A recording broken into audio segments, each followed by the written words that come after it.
Assalamu alaikum. My poem is called My Family. Once upon a time, I almost lost it. When me and my older bros departed. They say, how can a good boy be so heartless? So then I prayed, and then Allah took me out of the darkness.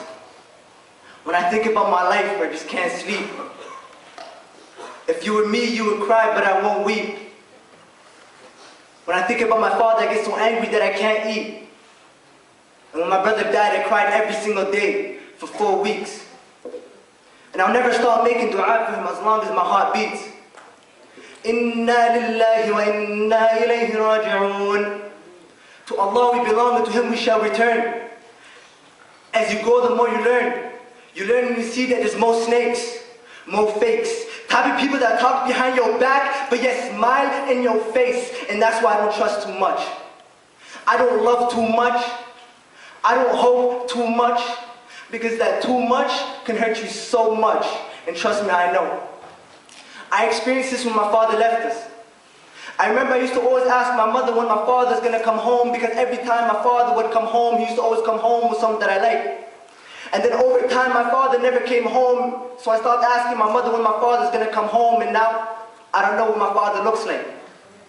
But alhamdulillah, I have my mother. Unlike my father, my mother knows her responsibilities. I remember when me and my brother used to always fight and we had tension.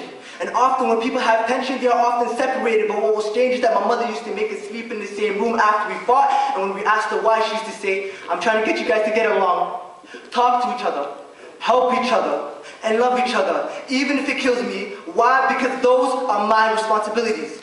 And they say a man ain't a man unless he knows his responsibilities. So what does that make my father?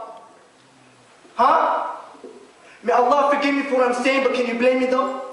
My heart just can't let me love someone that I don't know, and that's why I don't trust too much. I don't love too much. I don't hope too much, because that too much can hurt you so much. I remember back in the days I used to be a crazy child. I used to always fight and get in trouble. Whenever I got angry, I used to go wild. But alhamdulillah, my mother knew how to deal with me.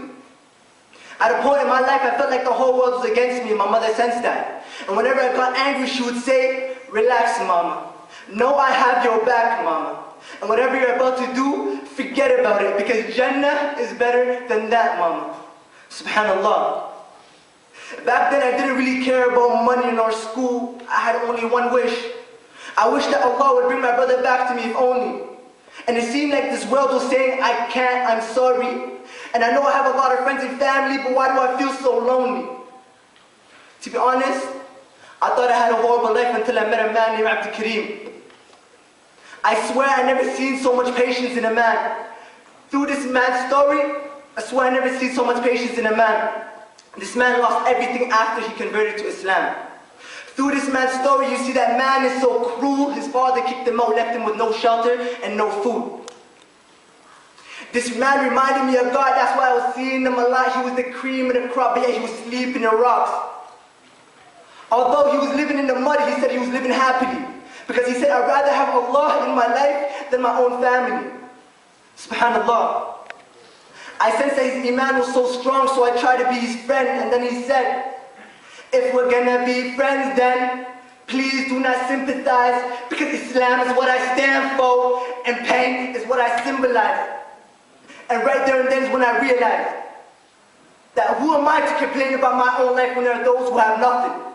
And what's funny is that at the time, people used to laugh at his sorrow. YOLO. They say you only live once, but who knows if you'll live tomorrow. And this man lived every single day as if it was his last.